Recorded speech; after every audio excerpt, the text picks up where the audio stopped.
Hey there, pirates. Welcome aboard the Anime No Me channel. Shanks didn't eat Luffy's fruit for a real reason, and you're going to find out that reason in today's video. I hope for your support to help our crew win, and to do so, you just need to click the thumbs up button, leave a like, and subscribe to the channel. By doing this, you will win an incredible devil fruit, so just comment which fruit you want. Ever since rumors about the sun god fruit spread across the Grand Line, fans have been speculating why Shanks, despite being one of the most powerful Yonko, chose not to eat it. The fruit, said to grant powers tied to divine fire and solar energy, would be tempting for any pirate looking to influence the balance of the world. For someone like Shanks, an increase in power could have been practically irresistible. But his decision not to eat it reveals not just wisdom, but also a strategic layer that few have noticed. Shanks never acts on impulse. Everything he does, even in moments that seem casual or protective, carries multiple planned consequences. A straightforward interpretation would be that Shanks simply didn't want more physical power, that he trusted his own skills and haki to maintain balance in the world. But that explanation alone isn't enough, because Shanks is someone who understands how absolute power shapes destiny, and he wouldn't hesitate to use it if it were absolutely necessary.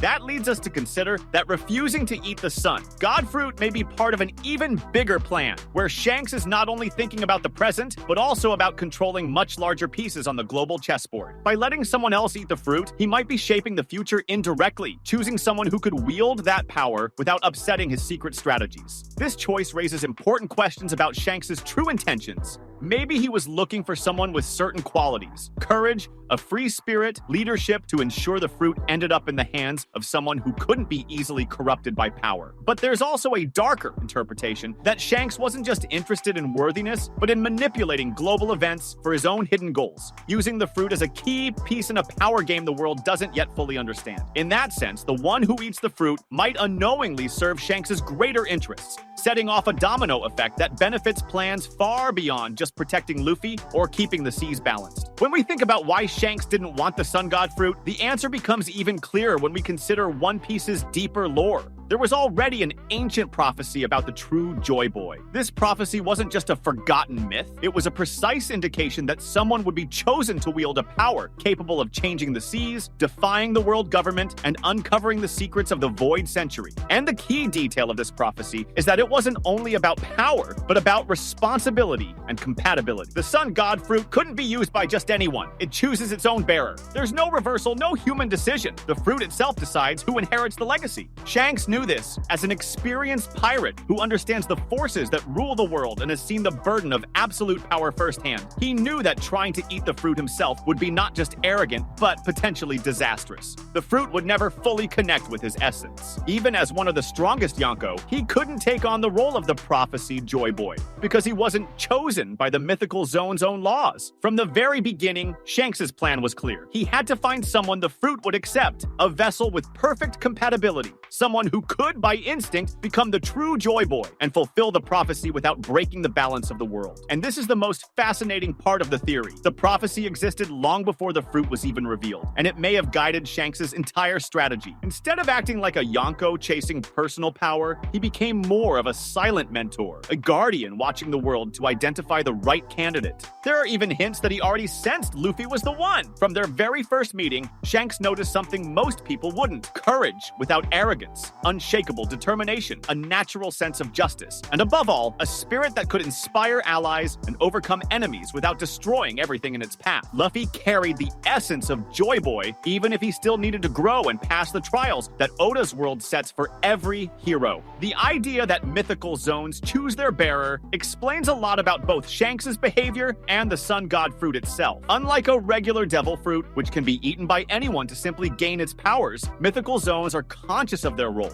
They align with the essence of the person who can truly wield their strength. That's why the fruit could never fully bond with Shanks, and why he didn't eat it. He understood that the true Joy Boy would need not just the right body or strength, but the right spirit. It's a kind of cosmic compatibility that ensures the power doesn't corrupt the world, but instead helps shape its destiny. The result is that Shanks, in seeking the true bearer, was subtly steering events from behind the scenes. He knew where the fruit would be, who might be nearby, and who had the strength and purity needed to be chosen. Luffy, without realizing it, was being tested and prepared, not only to defeat enemies, but to take on a central role in the fate of the world. The Joy Boy prophecy isn't just an old tale. It's a script guiding the entire One Piece story. And Shanks, whether aware of every detail or not, is acting within those lines, ensuring everything falls into place at the right moment. The darker and most intriguing side of this theory is that if Shanks hadn't found the right bearer, the outcome could have been catastrophic. If the fruit had fallen into the wrong hands, it would have been like giving a child the power to wipe out entire islands. Absolute chaos, global imbalance, and the collapse of Shanks' own plans. That's why refusing the fruit wasn't weakness. It was strategic vision, maybe even a divine sense of responsibility. Shanks understands that true power isn't something you take for yourself. It's something that has to be given to the right person at the right time.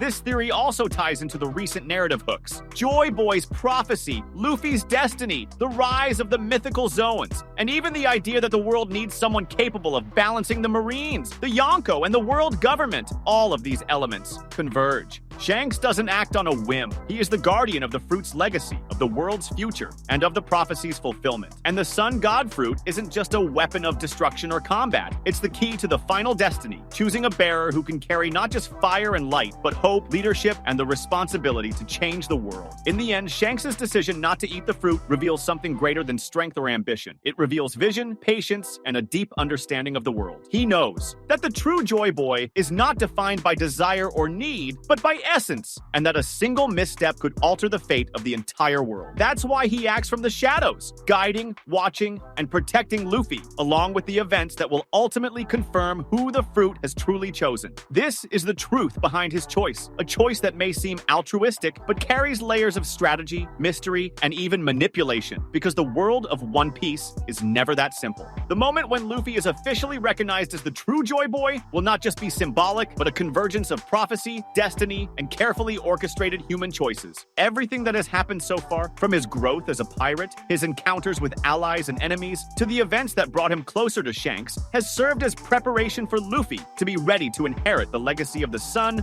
God Fruit. The first thing to understand is that this recognition won't come through words, but through actions and signs that prove Luffy's essence as the chosen bearer. He'll need to demonstrate courage, empathy, determination, and above all, the ability to inspire allies, even in seemingly impossible situations. This is where Shanks takes on a central role. Unlike before, he won't just be a watcher or a guide from the shadows. He will be the bridge between the prophecy and the full awakening of the fruit's power. Shanks knows the Sun God Fruit only reveals itself completely when it finds its true owner, and that any attempt to force or rush this encounter could cause irreversible imbalance. That's why he sets the stage, ensuring that Luffy is in the right place with the necessary maturity, surrounded by the people and events that validate his position as Joy Boy. This act by Shanks is not just protection, it's strategic coordination, almost like the final move in a cosmic chess game he's been playing for years. Luffy's recognition by the fruit will be a moment of mythical revelation. When he touches or approaches the fruit, he will feel an immediate connection, a kind of instinctive acceptance that only a true Joy Boy could experience. This bond will be so strong that it will leave no doubt either for him or for those around him. The fruit has chosen, and he is the answer. At that moment, Shanks may appear not just as an observer, but as a silent confirmation that the prophecy has begun to unfold. His calm, steady presence will help Luffy grasp the magnitude of what's happening and the responsibility he now carries. Shanks' appearance in this moment is not just dramatic, but essential. He serves as a witness, a guardian, and a silent guide, making sure the world sees the true chosen one without the process being corrupted or interrupted. More than that, by taking part in this moment, Shanks strengthens the bond he has always had with Luffy, but now at a level that transcends friendship or respect. He becomes the bridge that connects prophecy, legacy, and power in a single timeline. The Sun God Fruit, Joy Boy, and Luffy finally converge, and the whole world will feel that something monumental has begun to unfold, with Shanks as the silent facilitator of the destiny he always knew would come. That was today's content. We hope you liked it and want to share your opinion on the subject. Don't forget to share the video, give it a thumbs up, and I'll see you in the next video. Take care and stay amazing.